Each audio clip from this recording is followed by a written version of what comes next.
Assalamualaikum warahmatullahi wabarakatuh. Welcome back to my YouTube channel. Kembali lagi dengan di Berbagi Channel. Di video kali ini, aku akan mencoba membahas kembali mengenai contoh soal hoax dan pembahasannya mengenai aspek 4 patologi. Makasih sebelumnya yang udah nonton video-video aku dari awal sampai akhir. Semoga bermanfaat dan jangan lupa subscribe dan like juga.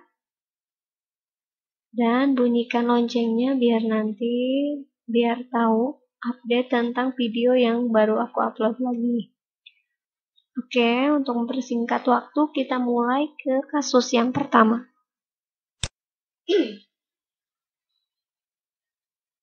Nyonya A, G1P0A0 datang ke BPM untuk memeriksakan kehamilannya pada usia kehamilan 28 minggu. TFU setinggi pusat, hasil pemeriksaan TTV dalam batas normal. Ibu mengatakan merasakan nyeri pada perut setiap janin bergerak. Bunyi jantung janin mulai terdengar pada bulan kelima dan terdengar lebih jelas. Data tersebut merupakan gambaran klinis dari A. Kelainan janin, B. Polihidramnion, C. Oligohidramnion, D. Kelainan selaput ketuban, atau E. Kelainan sirkulasi darah janin. Oke, jawabannya adalah C. Oligohidramnion. Oligohidramnion adalah kondisi volume air ketuban dalam rahim ibu kurang dari 500 liter.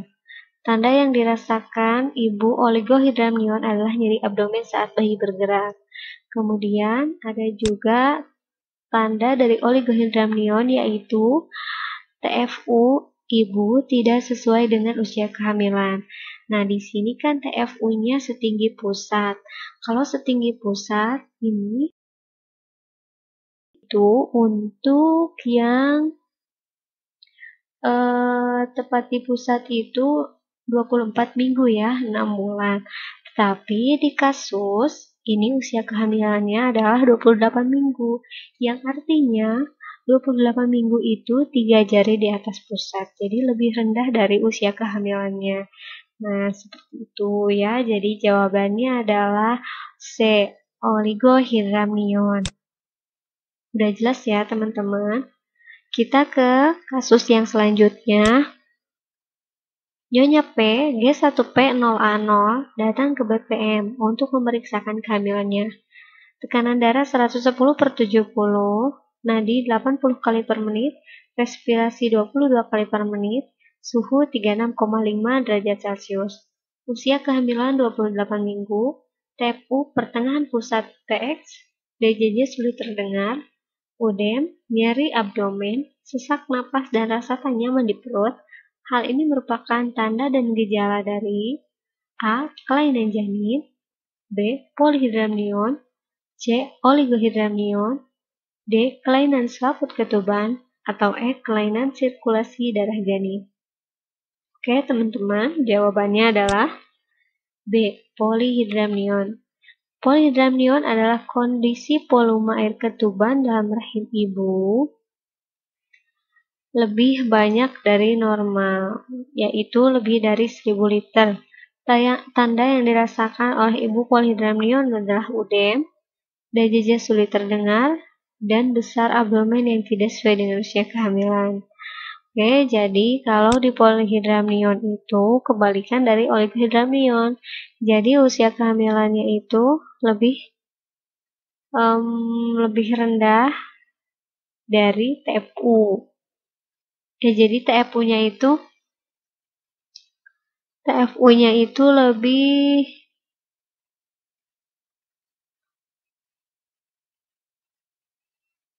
Oke, harusnya kan TFU-nya itu 28 minggu 3 jari di atas pusat. Nah, kalau ini pertengahan pusat PX, jadi TFU-nya itu lebih besar ya daripada usia kehamilan. Kalau yang tadi TFU-nya itu lebih rendah, jadi kebalikannya. Kemudian juga DJJ sulit terdengar karena kan jadi terlalu banyak cairan, ibunya juga udem, sakit di abdomennya, sesak napas karena terlalu banyak juga. Oke, jelas ya. Jadi yang ini jawabannya adalah B, polihidramion. Kita ke next kasus. Nyonya D, G2P1A0 memeriksakan kehamilannya kepada bidan Y dan mengatakan mempunyai penyakit asma. Pengaruh asma terhadap janin dalam kehamilan adalah A. BBLR, B. Abortus, C. Plasenta previa, D. Persalinan lama, E. Solusio plasenta. Oke, pembahasannya adalah A. BBLR. Jadi, asma merupakan penyakit yang berhubungan dengan organ paru ibu yang dapat sangat berdampak pada tumbuh kembang janin. Dampak dari penyakit asma yang memengaruhi janin adalah bayi baru lahir rendah atau BBLR, karena paru berfungsi mengedarkan oksigen bersama darah untuk membawa zat seperti nutrisi yang tentu dapat menghambat distribusi zat gizi ke janin. Apabila ibu mengalami asma secara berulang-ulang pada saat hamil. Oke, jadi kalau ibunya terus-terusan asma, terus-terusan pada saat kehamilan udah besar, dia itu mengatakan sering, jadi setiap seminggu itu lebih 3 kali lebih atau sering banget. Jadi kita persiapan untuk beritahu ibu dan kita rujuk ya. Oke. Kita ke next kasus. Seorang ibu hamil datang ke RS untuk memeriksakan kehamilannya ke bidan P. Dari hasil pemeriksaan, tetapi dalam batas normal, ibu mengatakan mempunyai penyakit hepatitis. Penularan hepatitis pada bayi bisa melalui A. Udara, B. Air liur, C. Melewati peredaran darah ibu, D. Kontak dengan makanan mentah, dan E. Melalui ASI pada masa laktasi. Oke, jawabannya adalah E. Oke.